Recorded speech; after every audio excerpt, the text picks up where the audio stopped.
student. In today's topic, from trade to territory, part 3, we discuss how the British East India Company conquered of the Bengal, because Bengal was a very fertile land and it was the richer source of the silk and the cottons. So they wanted that Bengal was in control of them, but Sirajuddaulah was refused to them for giving the Bengal. सो इसीलिए जो British East India company है वो कोलकाता की side जाती है और कोलकाता को capture occupied करने की कोशिश करती है और वहाँ की जो लीडरशिप है रॉबर्ट क्लाइव को दे देती है.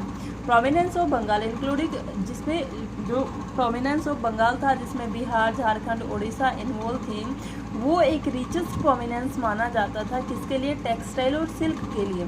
तो ब्रिटिश ईस्ट इंडिया कंपनी थी वो चाहती थी कि वहाँ पर वो अपनी फैक्ट्रियाँ लगा दे.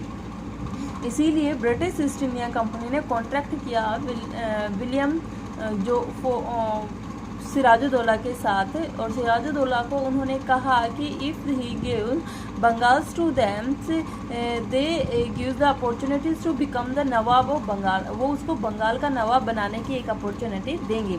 बट सिराजुद्दौला ने उनको रिफ्यूज़ कर दिया, उनको मना कर दिया बंगाल देने के लिए. इसीलिए उन्होंने क्या किया, वो कोलकाता की साइड मार्च करते हैं और कोलकाता का जो फोर्ट विलियम फोर्ट है उसको 1756 में अपने कंट्रोल में कर लेते हैं और वहाँ की जो लीडरशिप है वो रॉबर्ट क्लाइव को दे देते हैं. उसके बाद इनवाइट्स ऑफ द वार, क्योंकि ब्रिटिश ईस्ट इंडिया कंपनी का जो बेनिफिट था वो धीरे धीरे कम हो रहा था, प्रॉफिट जो कम हो रहा था, क्योंकि जो अदर्स ट्रेडिंग कंपनियां थी वो वहाँ पर आने लगी थी. इसलिए जो ब्रिटिश ईस्ट इंडिया कंपनी थी वो अपनी मोनोपोली बनाए रखने के लिए चाहती थी कि वो दूसरी कंपनियों के साथ वॉर करे और वॉर करके उन कंपनियों को वहाँ से भगा दे.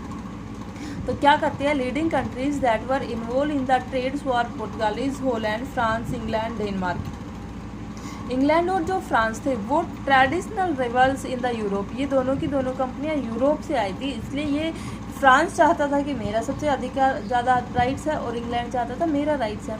There rivalry also extended to their colonial professions, क्योंकि यहाँ पर उनके जो सामंतवादी जो राइट्स थे ना वो आपस में टकरा रहे थे.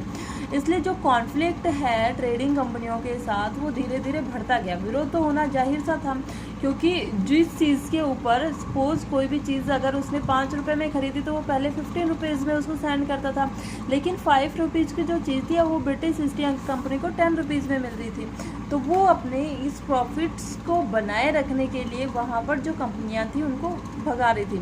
इसलिए जो एंग्लो फ्रेंच वार हुए थे, चाहे वो कर्नाटक वार हो, वो इसीलिए लड़े गए थे क्योंकि उन दोनों कंपनियों के बीच कॉन्फ्लिक्ट हो गया था. जो वार हुए थे वो 1746 से 1763 तक थे.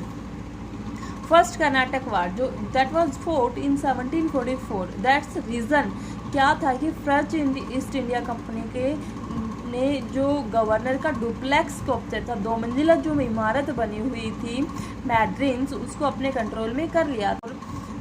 हाउएवर इट वाज रिस्टोर्ड, लेकिन वो जो बिल्डिंग्स टूटी फूटी बिल्डिंग्स थी वो ब्रिटिश ईस्ट इंडिया का द्वारा उसको दोबारा से रिस्टोर किया गया था और they wanted to make that buildings as their governor office.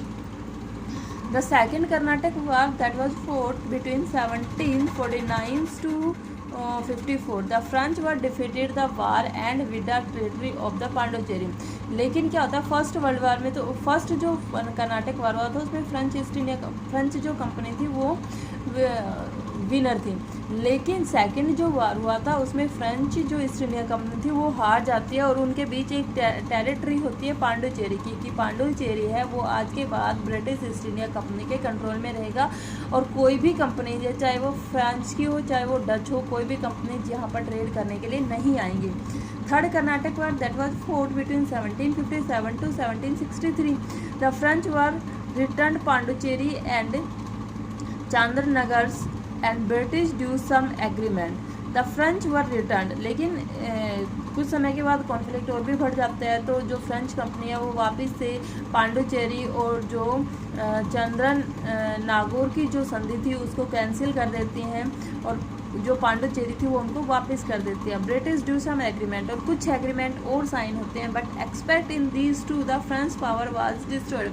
लेकिन जो फ्रांस ईस्ट इंडिया कंपनी थी उसके पास इतने अच्छे हथियार नहीं थे, उनकी जो आपसी जो आर्मी की जो अंडरस्टैंडिंग थी वो भी अच्छी नहीं थी, इसलिए वो ये युद्ध हार जाते हैं और धीरे धीरे फ्रेंच कंपनी है वो भारत से चली जाती है। The war finally resulted in the establishment of British power in India, और फ्रांस कंपनी हमेशा के लिए यहाँ से चले जाते हैं। In the next video we discuss the battle of Plassey. Thank you, have a nice day.